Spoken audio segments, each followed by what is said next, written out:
At long last, Darko Rajakovic makes the switch to the Toronto Raptors starting lineups and rotations in general, and despite only knowing that, yes, it is the Washington Wizards, it works to sensational avail. So, what about the switches allowed this team to be more successful today, and can they bring that success into the upcoming clash with the Boston Celtics? Let's get into our Raptors post-game show now.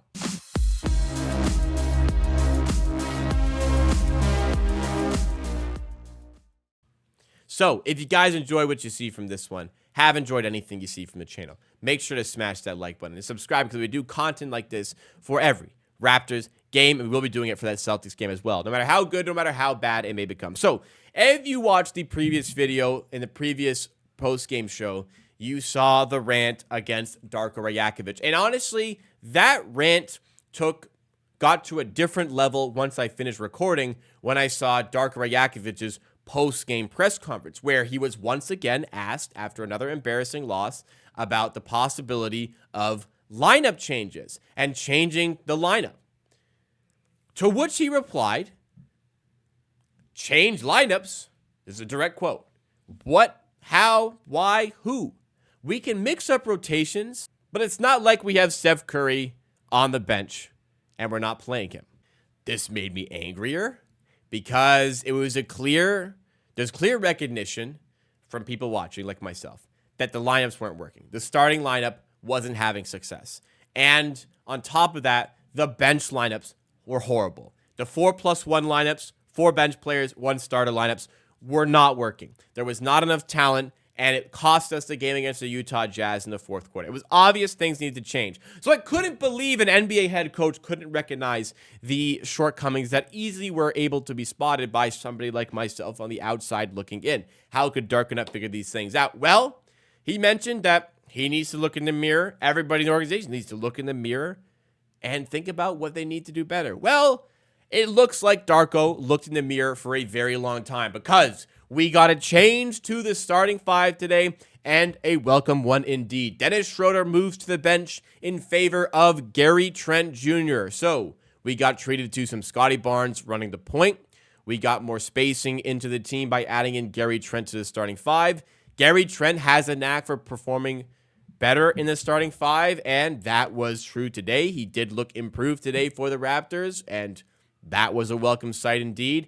And we just saw better schemes, particularly in the second half. Along with that starting 5 change, we also had to question what the rotations were going to look like off the bench. Now, I was a little bit worried that we would still use the 4+1 bench unit, which, again, 4 bench guys, 1 starter, 4+1 lineups.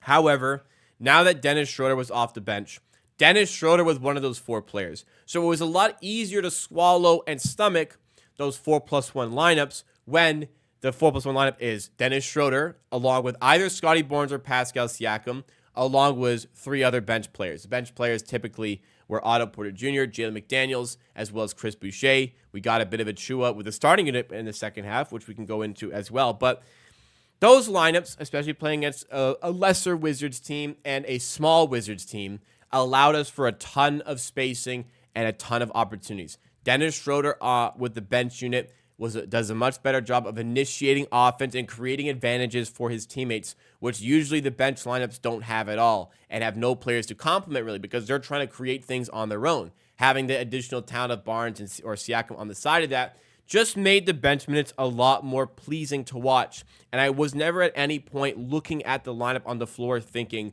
what the hell are you doing? This doesn't make any sense.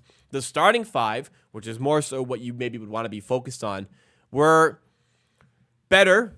I don't want to give too much credit here. Like, I think Darko made a lot of good decisions today lineup-wise. However, I would like to see a more schematically driven starting 5. Like, yes, this starting 5 does allow us to space the floor a little bit more talent on the floor, get Siakam and Barnes more involved, but just how are we going to use these good traits that this lineup now possesses?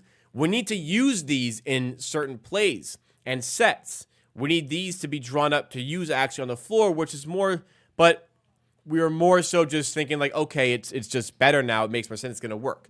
That changed a bit in the second half, which we'll talk about. But in the first half in particular, when we saw Scotty Barnes pick and rolls as a ball handler, we saw the driving kick opportunities. We saw the floor spacing. We saw the kickouts to OG.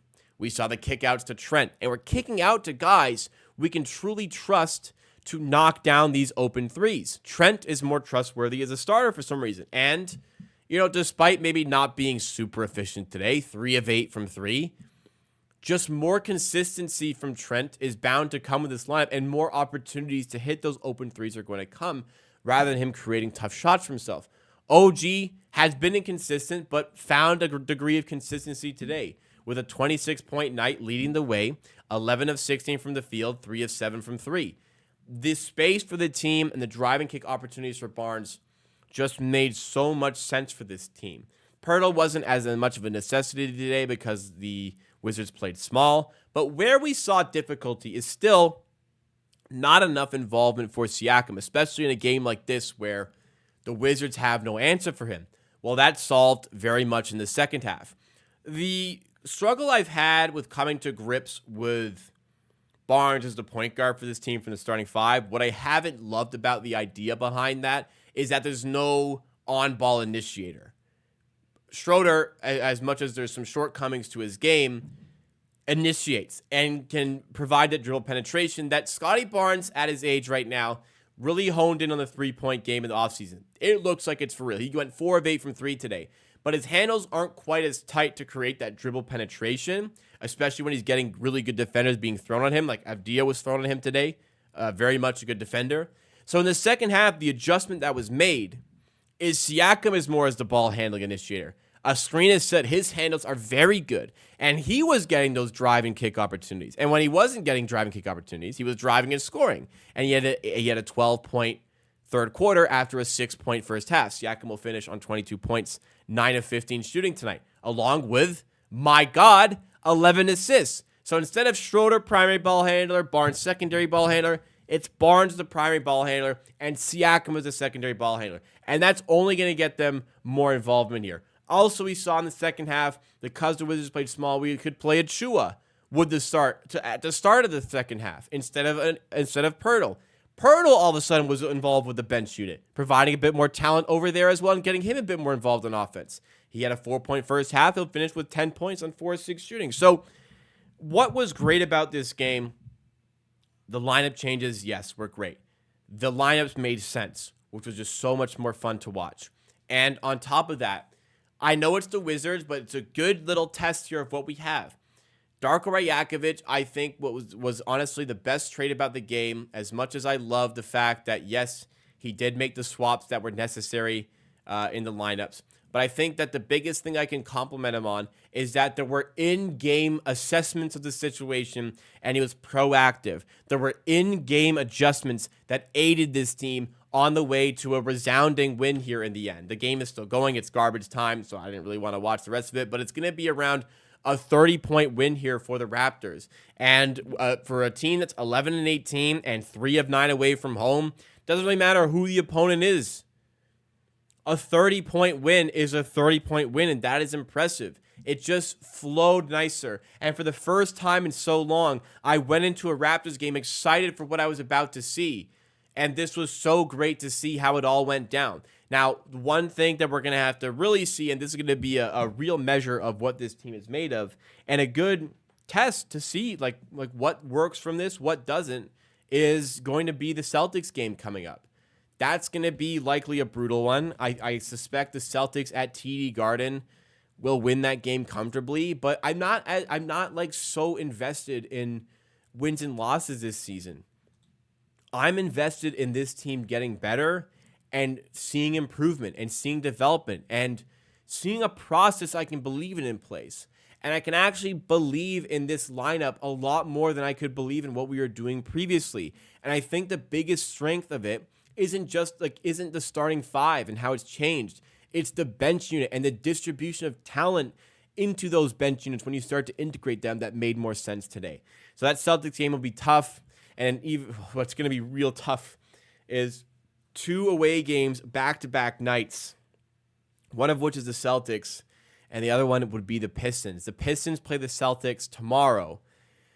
If the Pistons lose that game, they will tie the NBA record for losses in a row. And the game that would potentially break that record is against the Raptors. I was scared of that game. I still kind of am, of course, because, you don't want to be the team that loses to the Pistons. But I'm a lot more optimistic about the Raptors' chances of winning that game because I believe in what they're doing now. And I'm not here to say that like Darko's figured it out because look, it's the Wizards. It's a good assessment of it. It's a good decision. But how much of this, like when we're actually playing in a difficult game, is going to spill over when the schemes come into play again, when Darko has to make those adjustments on the fly rather than at halftime, when he's more challenged. Like I don't think the Celtics would be a good indication because like they're so good, but in those tough games like you had, like it wasn't supposed to be tough one against the Jazz. What are there going to be those adjustments that you make on the fly in that game? These are going to be the things that I'm really interested in seeing. But my goodness, I feel very happy with how that game went. And I just haven't, there's been so few games this season where I can come out of it and say like we really just showcased and executed the game plan that we wanted to execute. And for the duration of the game, I was happy with how they were playing. I was happy with the lineups and happy with the decision making. I just I don't even know if I've had a game like that this season. Like maybe the Bucks earlier this season where we slaughtered the Bucks at the Scotiabank Arena. We just haven't had games like this where I come out satisfied. Like we only have 11 wins, 12 now, and in a ton of those games, I've been pissed off with how they played and they stumble over the line. Not the case today. So great stepping stone here. Let's build off this. Let's continue to build off this. What can we do to make this even better? Because there's a long road back to 500. It's one game at a time here. But look, measure yourself against the Celtics. Hopefully take care of business against the Detroit Pistons. And then after that, Cavs, Grizzlies, Kings, Warriors, Lakers, Clippers. That's your stretch of games. Like it'll be a West Coast road trip, which will also be tough. Kind of a bad time to get into form here because after that Cavaliers game, it's the West Coast road trip, which can be a bit of a daunting task. 6 games in a row, which finishes with a game against the Utah Jazz. But, I'm going into it more optimistic. I'm not saying that we're going to come out of this with a winning record, but hey, can we split this road trips 3-3? Is that a good sort of start to a potential lead into a more successful season? I don't want to jump too much on one game, but I'm very happy. I'm satisfied. Hopefully the first step of many other good ones for Darko because my belief in him is very down. It's gone, but maybe this is a good way to start getting it back. All right. Smash that like button if you enjoyed this one and subscribe because we do Raptors content like this for every game that they have. Get on board and join the Amateur Hour Army today.